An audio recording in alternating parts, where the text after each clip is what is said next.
በየዓመቱ በሺዎች የሚቆጠሩ ኢትዮጵያውያን እናቶቻችንና እህቶቻችን በማህፀን ጫፍ ካንሰር ምክንያት ህይወታቸውን እንደሚያጡ ያውቃሉ? የማህፀን ጫፍ ካንሰር ምንድነው? ከ350 ሺህ በላይ እናቶች በዚህ ካንሰር ምክንያት ህይወታቸውን አጥተዋል በአንድ ዓመት ማለት ነው።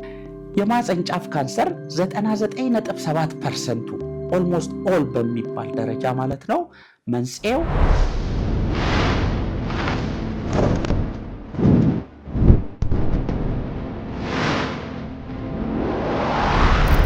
ሰላም እንዴት ናችሁ? እንኳን ወደ ቻናላችን በደህና መጣችሁ። በየዓመቱ በሺዎች የሚቆጠሩ ኢትዮጵያውያን እናቶቻችንና እህቶቻችን በማህፀን ጫፍ ካንሰር ምክንያት ህይወታቸውን እንደሚያጡ ያውቃሉ? የሚገርመው ነገር ደግሞ ይህንን ገዳይ ካንሰር ኦልሞስት 100% በሚባል ደረጃ መከላከል መቻሉ ነው። ዛሬ በዚህ ቪዲዮ ስለ ማህፀን ጫፍ ካንሰር ምንነት፣ መንስኤው፣ አጋላጭ ነገሮችና እንዴት መከላከል ይቻላል የሚለውን በጥልቀት እንወያያለን። አብራችሁን ቆዩ። የማህፀን ጫፍ ካንሰር ምንድን ነው? የማህፀን ጫፍ ካንሰር ከማህፀን በር ወይም ከማህፀን ጫፍ የሚነሳ ካንሰር ሲሆን ይህ የማህፀን በር የምንለው የታችኛው እና ጠባቡ የማህፀን ክፍል ነው። ይህም ክፍል በአማካኝ ወደ 2.5 ሴንቲሜትር ይረዝማል ተብሎ ይታሰባል። የማህፀን ጫፍ ካንሰር በዓለም ላይ ሴቶችን ከሚያጠቁ ካንሰሮች መካከል በአራተኛ ደረጃ የሚመደብ ሲሆን እንደ ኢሮፒያን አቆጣጠር በ2022 ብቻ ከ660 ሺህ በላይ እናቶች በዚህ ካንሰር ተይዘዋል ተብሎ ይታሰባል። እንዲሁም ከ350 ሺህ በላይ እናቶች በዚህ ካንሰር ምክንያት ህይወታቸውን አጥተዋል በአንድ ዓመት ማለት ነው። ወደ ሀገራችን ስንመጣ ደግሞ በ2018 እንደ ኢሮፒያን አቆጣጠር በተሰራ ጥናት በሀገራችን ውስጥ በማህፀን ጫፍ ካንሰር ወደ 7400 በላይ እናቶች በዚህ ካንሰር በየዓመቱ ይያዛሉ ተብሎ ይታሰባል። እንዲሁም ከ5000 በላይ እናቶች ደግሞ በየዓመቱ በዚህ ካንሰር ምክንያት ህይወታቸውን ያጣሉ። የማህፀን ጫፍ ካንሰር በአብዛኛው ያላደጉት አገሮች ውስጥ የሚኖሩ ሴቶችን የሚያጠቃ ካንሰር ነው። ይህም የሆነበት ምክንያት ብዙዎቹ በኢኮኖሚ ያደጉ አገሮች ይህን ካንሰር በአብዛኛው ተከላክለውታል ማለት ነው። የማህፀን ጫፍ ካንሰር መንስኤው ምንድነው ወደሚለው ስንተላለፍ የማህፀን ጫፍ ካንሰር 99.7% ኦልሞስት ኦል በሚባል ደረጃ ማለት ነው መንስኤው ሂውማን ፓፒሎማ ቫይረስ የሚባል ቫይረስ ነው ማለት ነው። ይህ ሂውማን ፓፒሎማ ቫይረስ የሚባለው በአይን የማይታይ ቫይረስ በግብረ ስጋ ግንኙነት የሚተላለፍ ሲሆን ብዙዎቹ ሴቶች ግብረ ስጋ ግንኙነት የጀመሩ በህይወታቸው አንድ ጊዜ በዚህ ቫይረስ ኢንፌክትድ ይሆናሉ ተብሎ ይታሰባል።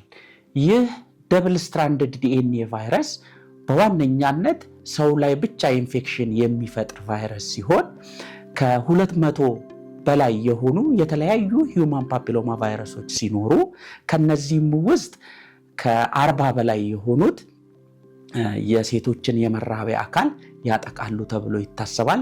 ከነዚህም ውስጥ 15 አካባቢ የሚሆኑት ናቸው የማህፀን ጫፍ ካንሰርን በማምጣት የሚታወቁት። ከነዚህ ከ15ቶቹ ደግሞ መካከል ኤችፒቪ 16 እና ኤችፒቪ 18 70%ቱን የማህፀን ጫፍ ካንሰር ያመጣሉ ተብለው ይገመታል ማለት ነው። ጥሩ ነገር ይህ ሂውማን ፓፒሎማ ቫይረስ የሚባል ኢንፌክሽን ቅድም እንደነገርኳችሁ እንግዲህ ግብረ ስጋ ግንኙነት የጀመሩ ሴቶች በህይወታቸው አንድ ጊዜ ያጋጥማቸዋል ማለት ነው። ሆኖም ግን 90%ቱ ኢንፌክሽን ሴቶቹ በበሽታ መከላከል አቅማቸው ያስወግዱታል። ችግር የሚፈጥረው ኦንሊ 10% ነው ማለት ነው። ይህ 10%ቱ ፐርሲስተንት ኢንፌክሽን በመፍጠር ወደ ቅድመ ካንሰር እና ወደ ካንሰር የመቀየር እድል አለው ማለት ነው።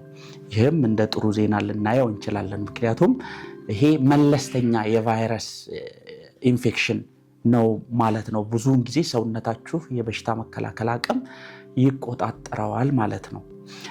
ለማህፀን ጫፍ ካንሰር አጋላጭ ምክንያቶች ምንድናቸው ወደሚለው ደግሞ ስንተላለፍ የተለያዩ የማህፀን ጫፍ ካንሰር እንዲከሰት የሚያጋልጡ ነገሮች አሉ። አንደኛው እና ዋነኛው ከዚህ ከሂውማን ፓፒሎማ ቫይረስ ጋር የተያያዘ ነው።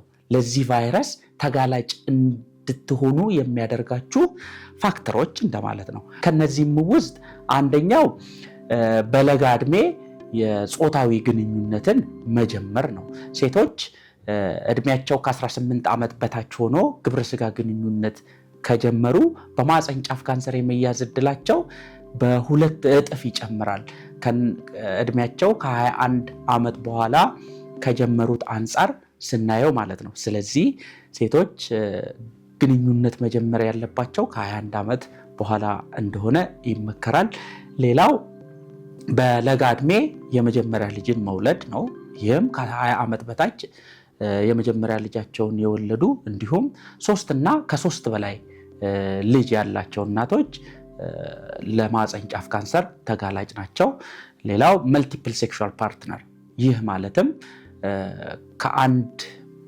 ከአንድ ወንድ በላይ ከሆኑ ጋር ግንኙነት የሚያደርጉ ሴቶች ወይም ደግሞ ሌላ ሴክሹዋል ፓርትነር ያላቸው ከአንድ በላይ ማለት ነው ለማህፀን ጫፍ ካንሰር ተጋላጭ ይሆናሉ ማለት ነው። ሌላው ሲጋራ ማጨስ ነው። ሲጋራ ማጨስ ኦልሞስት በ50% ለማህፀን ጫፍ ካንሰር ያጋልጣል። ይህ ሂውማን ፓፒሎማ ቫይረስ የሚባለው ኢንፌክሽን ፐርሲስተንት ኢንፌክሽን እንዲፈጥር ግራውንድ ይፈጥራል። ሲጋራ ውስጥ ያለው ኒኮቲን ኢፒቴሊየሞቹ ላይ ኤክስፖዠር በመፍጠር ማለት ነው። ሌላው የወሊድ መከላከያ እንክብል በተከታታይ ለ5 ዓመትና ከዛ በላይ መውሰድ። ሌላው የሰውነት ክብደት ከፍ ማለት ወይም ኦቤሲቲ የሚባለውም ተጋላጭነትን እንደዚሁ እንደሚጨምር ጥናቶች ያሳያሉ። HIV ኢንፌክሽን ወይም የኤችአይቪ በሽታ በደም ውስጥ መኖር ሌላኛው አጋላጭ ምክንያት ነው። ይህም ኤችአይቪ እንደሚታወቀው የሰውነትን የበሽታ መከላከል አቅም ስለሚያደክም ሰውነታችሁ ይህን ቫይረስ ከውስጡ ክሊር እንዳያደርግ ያደርጋል። ሌሎች የበሽታ መከላከል አቅምን የሚያደክሙ መንስኤዎችም እንዲሁ ለዚህ ካንሰር አጋላጭ ናቸው። የመጨረሻው ካልተገረዘ ወንድ ጋር ግንኙነት ማድረግም እንዲሁ ለማህፀን ጫፍ ካንሰር እንደሚያጋልጥ አንዳንድ ጥናቶች ያስረዳሉ ማለት ነው።